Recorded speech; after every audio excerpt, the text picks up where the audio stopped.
yang kita nggak pernah punya track record apapun, tapi kita ingin mencoba sesuatu hal yang baru. Tapi kalau luasan itu juga didapat di petualangan Sherina kan? Sebenarnya petualangan Sherina tentu saja bebas, lebih ada kebebasan, tetapi jangan lupa waktu itu resikonya besar sih buat kita, karena itu produksi yang cukup besar ya, mungkin bisa dikatakan salah satu film yang paling besar di masa itu. Kita nggak pernah membayangkan, kita sulit membandingkannya, misalnya tentu saya kalau dibandingkan Cut Nyadin beda lah ya, tapi kalau dibandingkan dengan film-film kebanyakan yang diproduksi di Indonesia di pertengahan 90-an, dari pertengahan 90-an atau awal 90-an, dia termasuk sebuah produksi yang besar gitu. Waktu itu siapa sih Mat yang bikin film? Paling Mas Garin. Mas Garin pun berkarya, Mas Garin itu Cinta Dalam Sepotong Roti itu cukup established, tapi habis itu dia bikin film-film yang kayak Surat Bidadari dan Di Atas Bantal, yang semuanya itu adalah proyek gerilya, gerilya ide gitu, bukan gerilya untuk target pasar.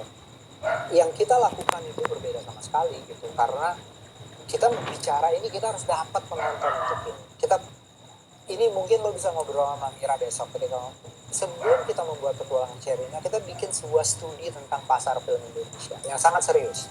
Gue sama Mira itu menyusun kayak semacam PowerPoint presentation, terus tapi waktu itu kan belum populer pakai digital gitu, kita pakai OHP itu presentasinya ke kampus gitu, ngasih lihat kenapa bikin film itu make sense dan kenapa petualangan Sherina ini make sense gitu. Itu kita bikin semacam kayak presentasi tentang visibility studi gitu. Mira mungkin bisa lebih banyak menceritakan. Tapi yang gue tahu, buat gue ini bukan main-main.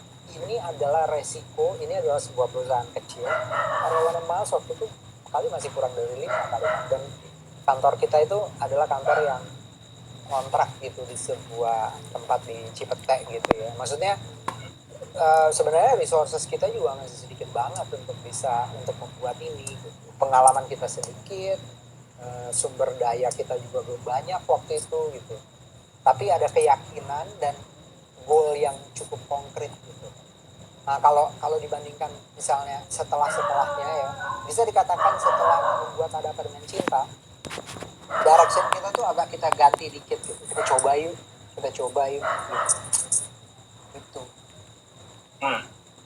Tadi sempat yang ngobrolin soal ada beberapa isu yang kemudian pengen dimasukkan gitu. Emang setelah nonton film itu ya, maksudnya ketika usia bertumbuh gitu, ketika misalnya kita cuma membayangkan Sherina dan petualangannya, kemudian ketika misalnya beranjak dewasa, kemudian melihat lagi itu adegan pertamanya aja tuh udah sangat-sangat feminis ya. Maksudnya ada anak cowok mau memberi makan burung yang gagal, kemudian ada anak perempuan di bawahnya, itu juga udah jadi statement kan.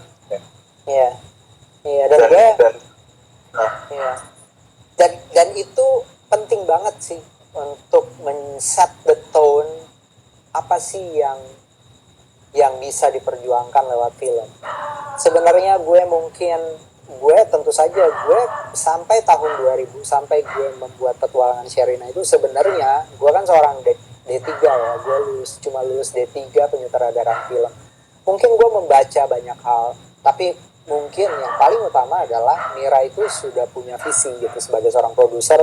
Film itu bisa dipakai untuk apa gitu, menunjukkan bahwa ada equality misalnya, terus ada persoalan kelas gitu di dalam masyarakat kita yang harus kita sentuh, kita perjuangkan gitu. Tapi kan tidak harus filmnya jadi film tentang aktivisme ya, dia digambarkan di dalam film ya. Berlanjut kan habis itu lawannya Sherina itu jagoan gitu, Saddam gitu, dan namanya yang dipilih pula Saddam gitu. Jadi memang terus habis itu yang lucu tuh pernah ada satu tulisan. Maksudnya kita kan cukup dekat dengan Mas Seno Gumiwang Dharma, seorang penulis yang sangat berpengaruh suaranya atau sangat penting suaranya dalam reformasi gitu ya. Terus di satu tulisannya dia menyentuh Sherina yang kelihatannya film anak-anak, tapi isu penculikan itu udah ada di film itu.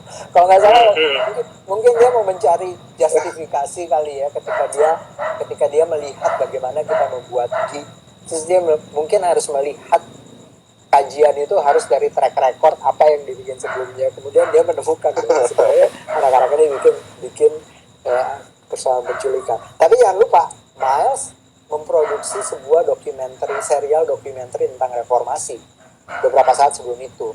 Gue bikin tentang penculikan aktivis karena gue fokus pada seorang tokoh bernama Ibu Tuti yang adalah ibu dari salah satu aktivis yang gak pulang. Hampir 6 bulan dalam hidup gue itu gue habiskan untuk bertemu dengan banyak sekali korban penculikan, mewawancarai Cak Munir almarhum waktu itu. Jadi kayaknya tuh memang bener banyak di kepala kita tuh sedang banyak-banyaknya gitu.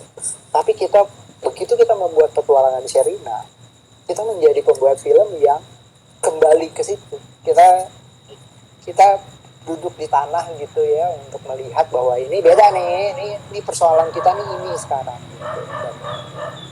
Dan ya itu mungkin itu yang membuat filmnya bisa diterima gitu dan masih dibicarakan sampai hari ini. Ya belum lagi mention ini yang tadi dibilang ya, konflik agraria